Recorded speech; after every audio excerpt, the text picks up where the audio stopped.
Hello, I'm Joel. And I'm Alex. Welcome to the Commander's Journey. The place where we discuss our favorite format of Magic, Commander, from the perspective of a new player And an experienced one. This journey is for new Magic players who are interested in Commander. So, pre-release weekend, Alex. Exciting. I always love a good pre-release, and I had a couple good ones this time around. Nice.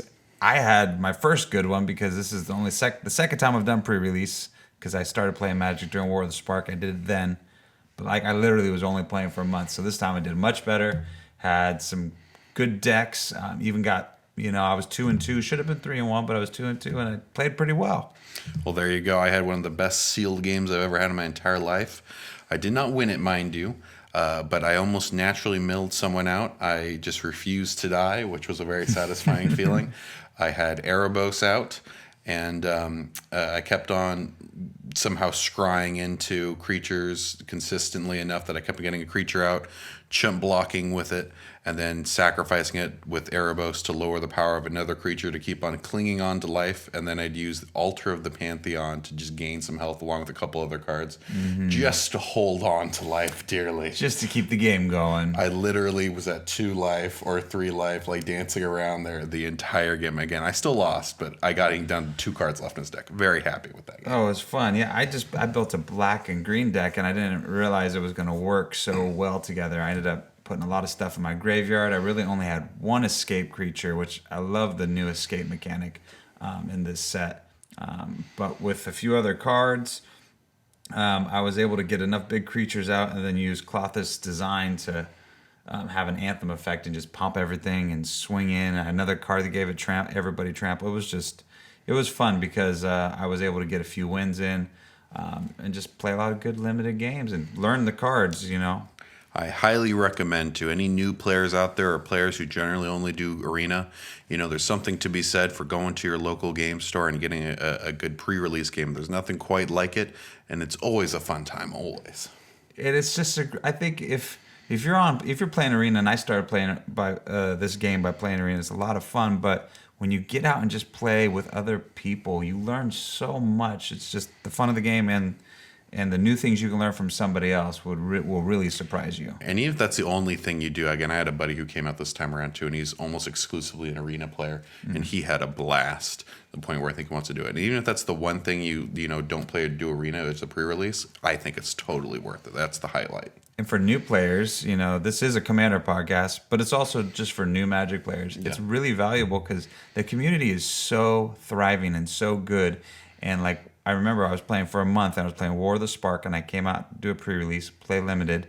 I did terrible. I was horrible. But the people would tell me, as I was playing, they'd be like, no, do this first, then you're supposed to. They would help me. I'm playing against you, and you're showing me, no. And then I finished, I think, the first game or two. I remember back at War of the Spark days, and they're like, what other cards do you have? And they actually helped me sideboard, too. Yeah. So it's people are really into this, and if you're a new player like I was, and you don't be intimidated to go to a pre-release. Be upfront about it too. Whenever I run into a newer player, or when I was a newer player, I remember every time someone helped me out or I helped out someone else, how especially if you do it in a polite, nice way, and it's such a good thing, and you get better at the game. It's really a satisfying experience. Definitely what we want to do.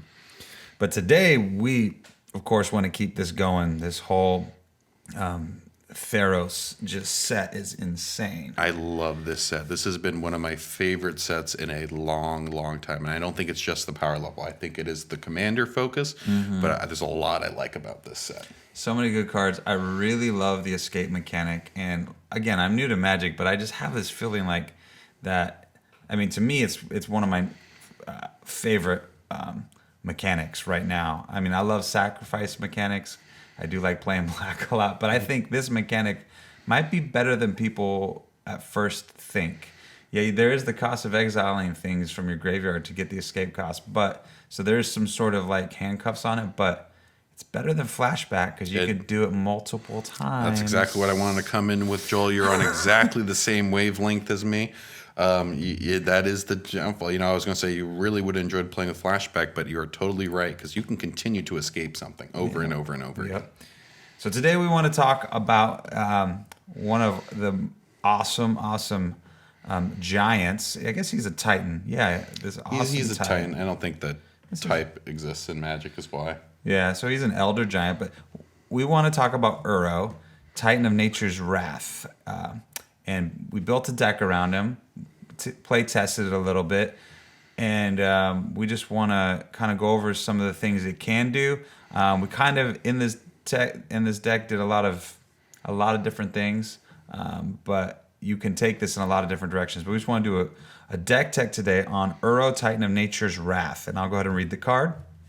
It's 1, a green and a blue, for a legendary creature, Elder Giant. When Uro enters the battlefield, sacrifice it unless it escaped. Whenever Uro enters the battlefield or attacks, you gain 3 life and draw a card. Then you may put a land card from your hand onto the battlefield. And then it has escape. Its escape cost is 2 green, 2 blue, and then you exile 5 other cards from your graveyard.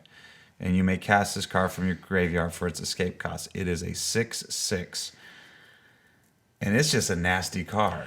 It's a really good card. This card in general, and I was playing around with the deck. I got about a good 4 or 5 games in, really kind of feel it out, and I still feel like I could go another 10 or 12 more and still be finding new crazy shenanigans this commander does. I really feel like this is like one of the first Simic commanders where you can really build it so many different ways. Yeah, I think that might be one of the challenges, like for a person coming and looking at this commander, like, well, what do I want to do? Do I just want to ramp up? Do I want to get a ton of card draw? Like, am I swinging with big creatures? You're almost doing almost everything a Simic commander would want to do. So you have to kind of maybe find a way to play it to what you love to do. Exactly. So the way we built this version is we kind of gave it a little bit of everything, and it actually synergized really, really well. And it had its ups and downs from it. I definitely think it could be more powerful if it was more focused. But the fact that it kind of had so many things going on with it, A, it synergized really well, which I was a little surprised with. But B, it allowed you to kind of have a flexibility, which I think was a very beneficial, where I remember one game I kind of got taken out at 2 different angles. I was able to go like a completely third alternate win condition to win the game. I mean, really, it was a little crazy. But I thought we could go into the 2 big things that the deck's trying to do, and it's mostly the things that let the other rest of the deck work. The main one is you want to mill your own deck out. I used cards such as Hedron Crab and Hermit Druid. Now, Hedron Crab is great because it's on a landfall trigger. It's for a single blue mana creature card, Crab. Has landfall whenever a land enters the battlefield under your control. That target player puts the top 3 cards of his or her library into his or her graveyard. It's a 0/2. And I targeted myself with that. And you're dropping a lot of land in Simic colors anyways. You have Uro. I know you have other cards like Tattoo. You have other cards that are helping you ramp up to do that as well, right? Exactly. So you want to do this typical green-blue Simic side of things of drawing cards and playing lands, which is as we both know, like core to Commander, as well as extremely powerful. And now we have a version of it that's trying to do all these extra things, which is honestly a lot of fun. Yeah, it's when you can get a lot of land down, you get a lot of cards in your hand. It's just unlimited what you can do, and that's like everything Simic colors want to do, right? Green is incredible at ramping, blue is incredible at card draw, and having Uro do both of those things for you and give you life. It almost feels like it's cheating the whole life, adding the life thing to it. And there's so many different variations of the deck. You could build this as a card draw deck, a mill deck, a landfall deck, a ramp deck, a life gain deck. I was surprised. I once won one game with commander damage. I mean, this deck really goes all these different directions. And I think that's going to move into our next thing that we want to be doing with the deck. Which is winning with commander damage, right? Yes. We want to go in and attack with Uro. And, a couple ways to do that we have in the deck. One of them is Rogue's Passage. That is a land card. Tap, add colorless to your mana pool, but you can also tap 4 and it. Target creature can't be blocked this turn. So if you notice on Uro's text, it wants to enter the battlefield, but also gain life. You know, we need to mill stuff out so it can escape out to then attack with. So that's why the mill is critical to the deck. And because it triggers off of attacking, we want to, attack with it as well just as often. So I when we were building this, I know we threw in a couple unblockable things in there as well. Yeah, and a Rogue's Passage is something you want to put in just about every deck for that very text. And the fact it's only like, $2 or whatever to get that card. Well, exactly right. Any deck where commander damage or hitting something is, vital, which I know from us most of our decks are very powerful. Yeah, so you can't always give something haste in these colors, but you can definitely make them unblockable, or you can make it so that he can get through. Well, I mean, we can do stuff too, like boots, Yeah. do haste that way. That's, I think, the only way we have in the deck that does haste. But that is, it definitely helps. I know, too, I was thinking about when we were talking about this, you could build a version of this that isn't even trying to, swing with Uro. It's literally just blinking him over and over again. I mean, yeah, it's going to sacrifice him over and over, but there's just so many ways you can build this deck. And our version, again, allows you to pivot between a majority of them. Yeah, and then you're able to, when Uro comes out and you have to sacrifice him, you can still, in response, do some shenanigans with like cards like Altar of Dementia. So instead of it, you can sacrifice him and get that effect. So the effect's on the stack. In response, you can sacrifice it. The effect's still there. You would have to be sacrificing these, but this way you mill 6 cards, so you can turn around as long as you can play another land, which you could off of Uro. Yeah. You now have 4 mana to turn around, and you just milled 6. Yeah. Immediately play them. Yeah, and that's a great card. I'll go ahead and read it for this deck, for any deck that really wants to escape, because it's an artifact for 2, Altar of Dementia. It says sacrifice a creature. Target player puts a number of cards equal to the sacrificed creature's power from the top of their library into the graveyard. So for Uro, that's 6 cards. So if it's another card, depending on the power level. But yeah, there's just so many ways to use that escape mechanic. And for a card like Uro that has that ETB that just triggers and does so much every time he comes in, it's just going to create a ton of value. Yeah, and when you're playing the deck too, and especially our variation of it, the more focused you are, of course, the less you're going to run into this. But I know for our version, we found in the early part of the game, you're kind of doing a lot at once. And, there's something to be said for making sure ramp and card draw takes priority, which I think it does. But you're also simultaneously attempting to try to mill as much as you can so you can turn around and play Uro from the graveyard. But, if you want to do some stuff like immediately, playing him, let him be sacrificed and go back to your commands and then play him for 5, you can do that too, just to get an extra trigger on it if you're not getting that mill right off the bat. Yeah, so something that you can do, right, that we try to do with this deck is, because you're wanting to mill a ton of stuff and put it into the graveyard, you're also going to end up throwing lands in there. Because and you're going to need some of those lands to exile, but you're also going to just need to get stuff in the graveyard, right? But you don't always want to just leave those lands there. You want to get them back. So you play a card like, I'm saying this right, Ramunap Excavator.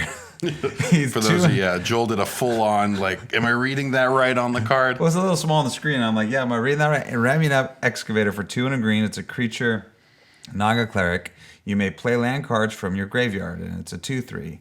And then there's another card, too, that does the same thing. It's Crucible of Worlds, which is for 3. It's an artifact that says you may play land cards from your graveyard. So these cards allow you to, if you did, say, use Altar of Dimension, you dumped your land and your thing you didn't want to necessarily use to exile, you could just use, if you had those cards out, you can play those lands straight from there. It kind of gives you a little bit of card advantage in case you don't have land in your hand, which I found myself in games like that. It's so much card advantage. Remember, with Uro, it doesn't say you have to play it from your hand. Or no, it does. It's just you have to. You may put a land card from your hand on the battlefield. Well, you can do your first land for the turn, play it from the graveyard, and then instead play the second land for the turn from your hand with Uro. Exactly. So, you have that flexibility, and having it out, it really, you're ramping twice as hard consistently if you have enough mill. That makes me interested. We had a couple things too in here to get around Uro's requirement. So there's a couple variations of this where, its trigger goes on the stack, and usually you'd have to sacrifice it. But if you were able to make a copy of it, that would be it could be sacrificed as well, unless it copied a certain way. So one of the things we put in the deck was Unstable Shapeshifter. That's 3 and a blue for a creature shapeshifter. Whenever any creature comes into play, unstable shapeshifter permanently becomes a copy of that creature, retains this ability. Now, it didn't enter the battlefield. Our old Uro did. One has to be sacrificed. Well, let's sacrifice the Uro that isn't the unstable shapeshifter. Yep. That way, when it comes in, and you can get maybe an extra couple swings in there with it consistently, and it's not an expensive card either. No, and so you get that out. You got Uro in the graveyard. You're ready to escape it, but you might not have enough stuff to exile and get it out just yet. But you're able with that copy to still get that value because it's also whenever it swings, right? Yes. So it's not just an ETB. It's an ETB or attacks, which just gives it that much more value. So you're just getting more of that draw, more of that land. Exactly, and the shapeshifter doesn't have summoning sickness, so you can do the turn. Your Uro enters the battlefield. Shapeshifter becomes a copy of it. And then so you get your ETB trigger on the stack, and you're able to play your extra card, draw a life, and gain a life, and then you're able to swing with the unstable version and do that again. Very powerful. And then you just ramp twice. You ramp twice. You gain drew 2 turn. cards. You gain 6 life. And if you have another card in here that can combo with it, you were already ahead of me, weren't you, Joel? Yeah, I'm trying to hover over there. It's Stratonic Resonator for 2. It's an artifact for 2 and tap. You can copy target triggered ability you control. You may choose new targets for this copy. This card's great in so many decks, but in this, like you just said, like you have that effect happening, the ETB. You use this to copy it. Heck, you swing in, you can copy it. Oh no, it's tapped. You can't. You'd have to untap. You have to find a way to do it. You're in blue and green, the primary colors. That's what I'm saying. You can get some more shenanigans, right? Exactly. And there's a lot of powerful stuff. Heck, if you blink it, you can, have it become a copy again. And Shrine comes in untapped if you'd rather go that route instead of playing Uro again. And then I know, too, you can have Uro become a copy with a couple things here. I know one of the versions we have isn't so much you become a copy, but you use something like Sundial of the Infinite. Yes. Which is 2 colorless mana and tap. It's an artifact. For colorless mana and tap. End the turn. Act this ability only during your turn. Well, you could play Uro Flash Speed, but in theory, you're going to play it on your turn.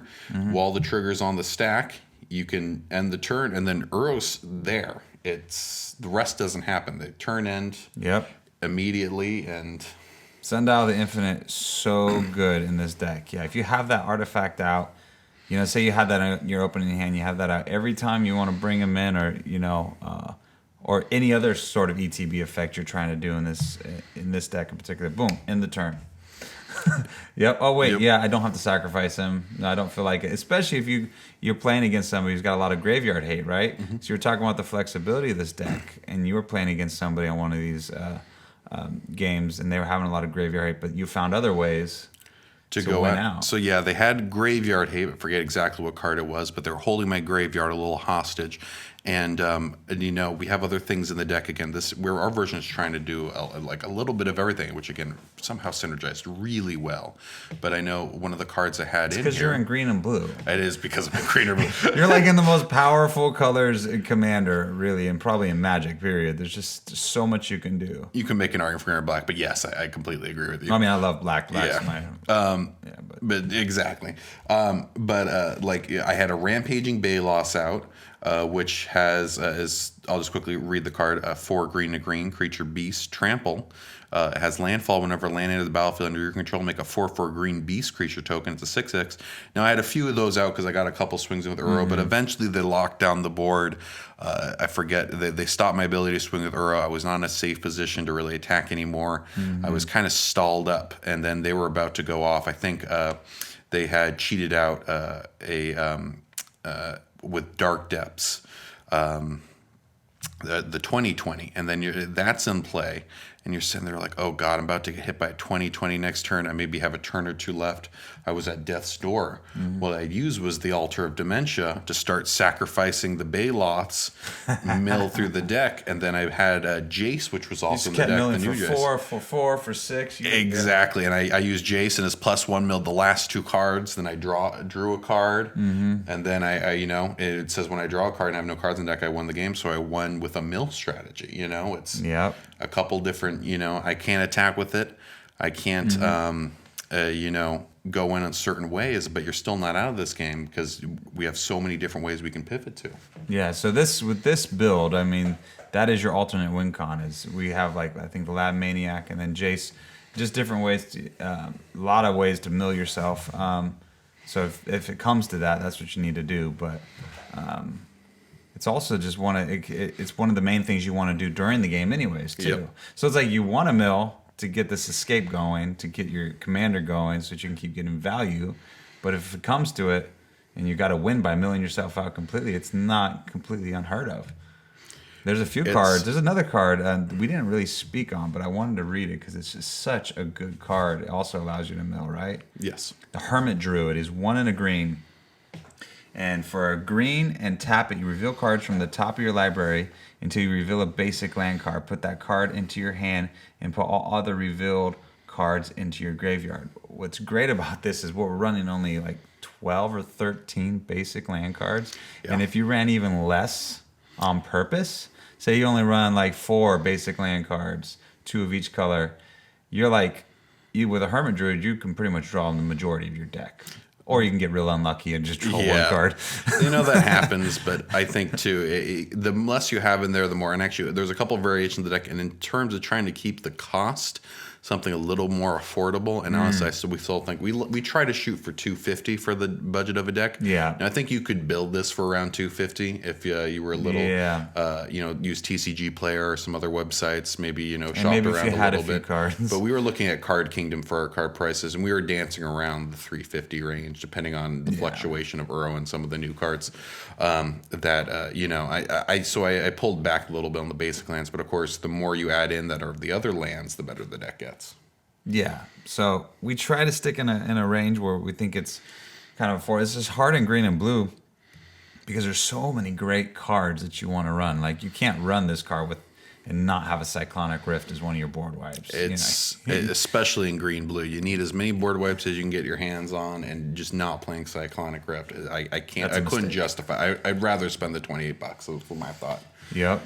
Same thing. The deck works so much better with the Crucible of Worlds, even though it's a little more expensive. I'm not really wanting to chuck around $20, but at the same time, the deck works so much better when you have the Crucible than without it. That it was I couldn't justify tossing it away. This has got to be another MVP of the deck too. Oh, absolutely. This is. I just want to read this card. This is so good. It's World Shaper. It's 3 and a green for a creature, Merfolk Shaman. Whenever World Shaper attacks, you may put the top 3 cards of your library into your graveyard. There's Mill. And then whenever World Shaper dies, put all land cards from your graveyard onto the battlefield tapped. That's just insane ramp. It's so good. It's a 3/3 for 4. This card just gets better and better as the sets go on, and more graveyard gets into play with green. It's it's powerful. So many good cards in this deck. And there's a couple other combos that we wanted to talk about. I know one of them, which was a little fun one, which kept the deck a little cheaper, and I thought we should have pointed out, is, there are some things you can cast from exile in the game, Joel. Yeah. And they're not great creatures, but there's something to be said for always having it as a way to escape out. And as sure as they print more, you could just make it so you always can escape out Uro every single time. Yeah. So one of the ones we have is Eternal Scourge. It's 3 colorless for a creature, Eldrazi Horror. You may cast Eternal Scourge from the exile, which is the main thing we're looking at. It also says when Eternal Scourge becomes a target of a spell or ability and opponent controls, exile Eternal Scourge is a 3/3. So it pretty much wants to be thrown in the graveyard or the exile anyways.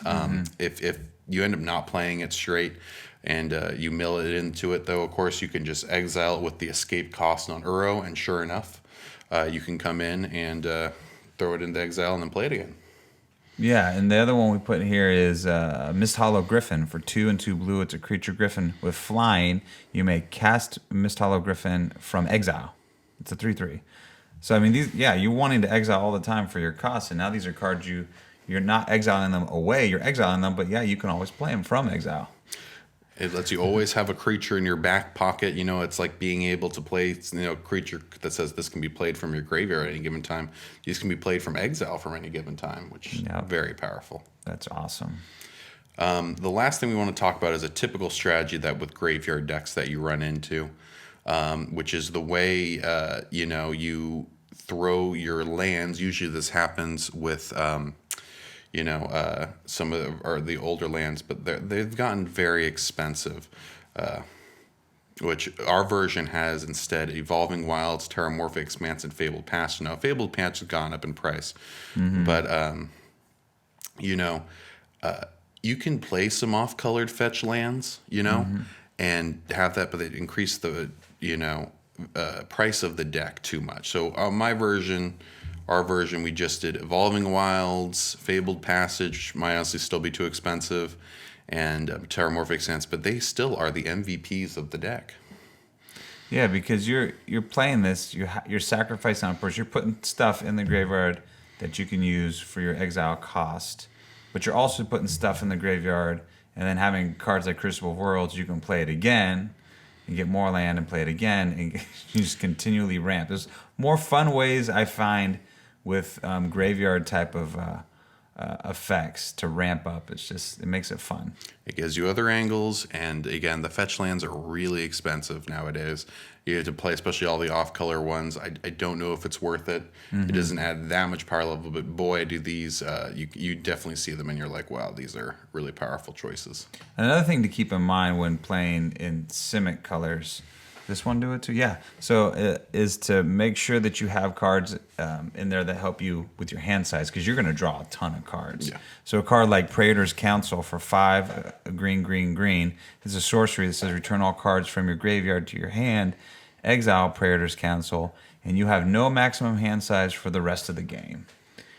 And there's other lands like Reliquary Tower, and there's other cards that have the same effect, where you basically want to have the fact that you don't have to have a maximum hand size. And so now you have a graveyard full of stuff, and now you have no max hand size, and you've drawn like 15, 20 cards. I mean, like, you're playing with a third of your deck at a time.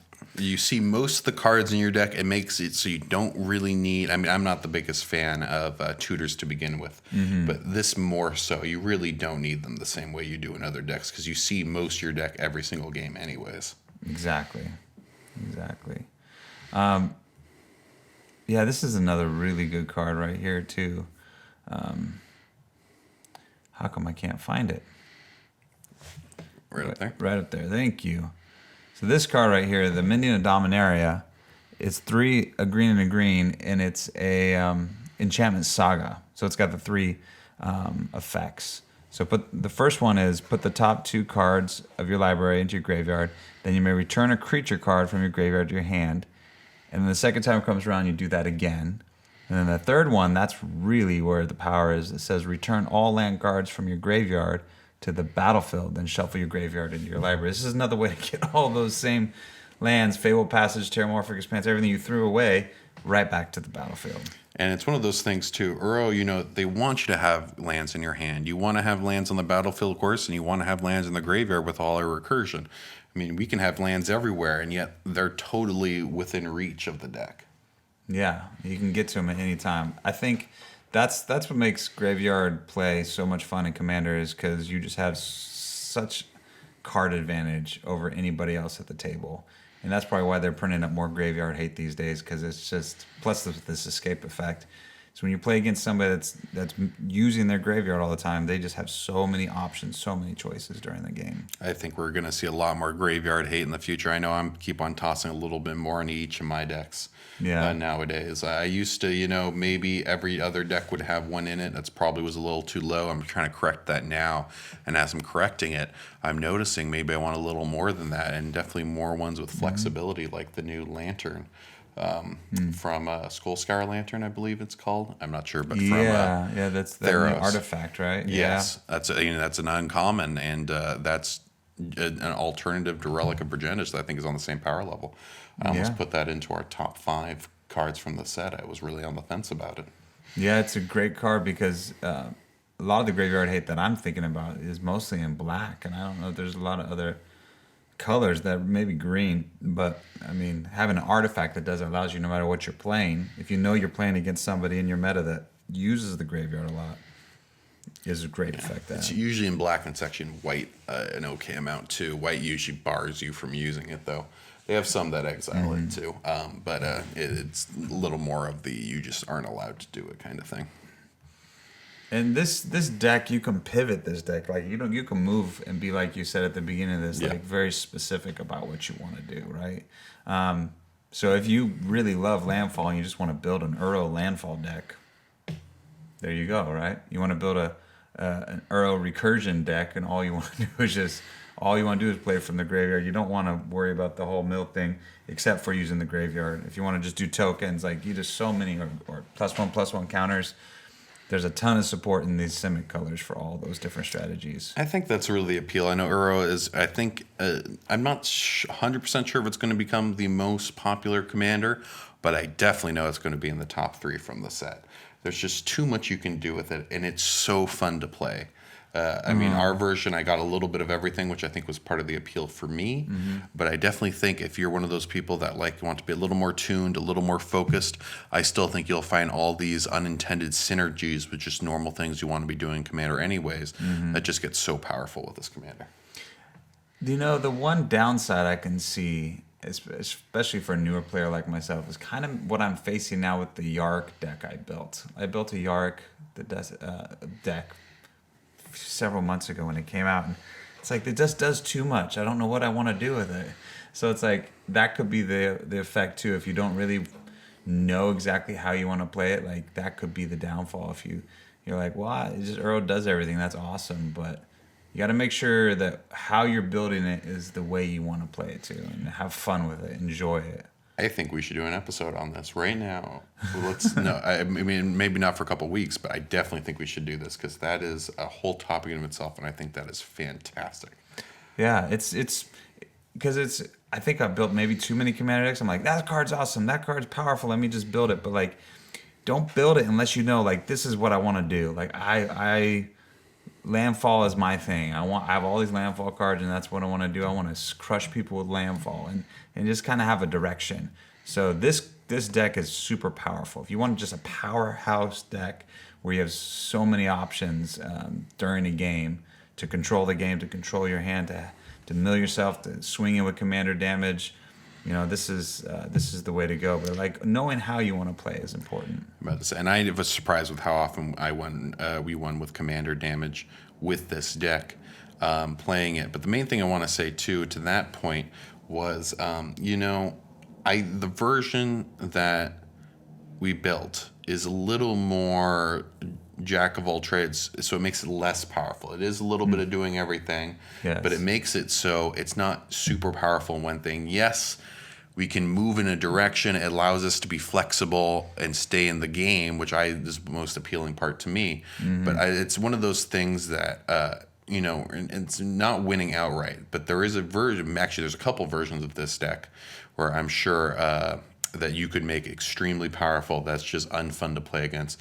Like Chulane is my good example here. It's a very similar ability.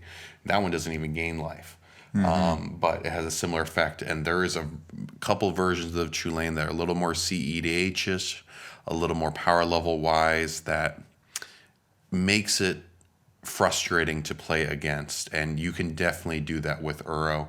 And I think let's do this as a whole topic, Joel. I legitimately, in the middle of this podcast, we came up with another podcast. Let's do it. Yeah.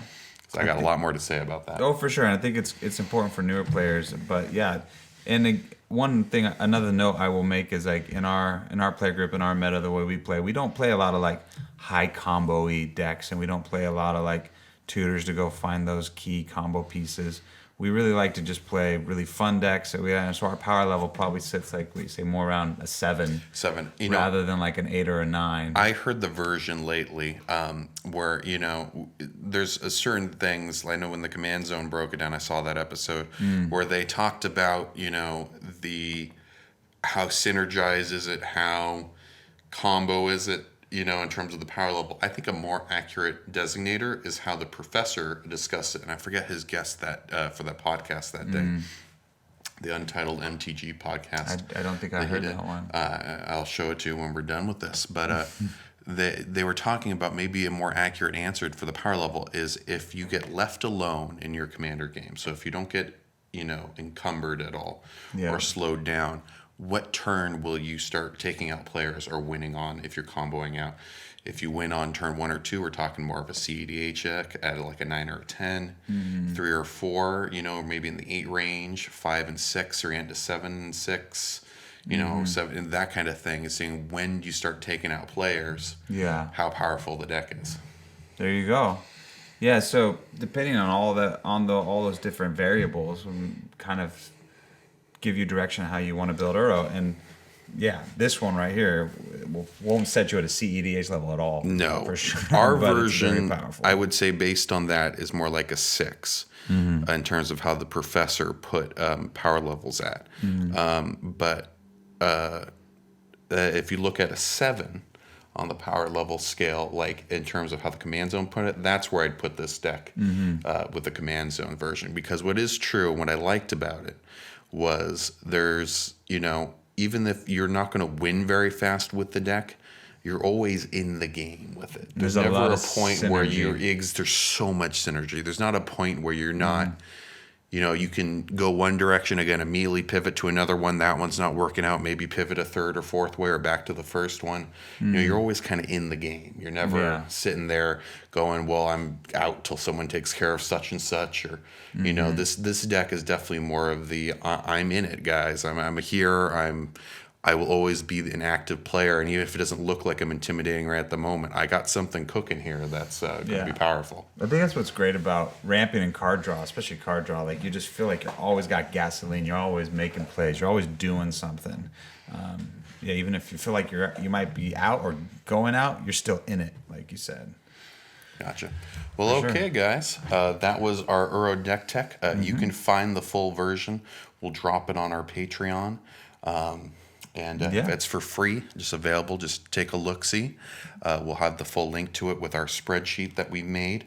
That again really helped level up my game. That spreadsheet, and take a look at it and see what you think. Yeah, and there's a free version of that spreadsheet on the Patreon as well, in case you want to just download that to build your own decks.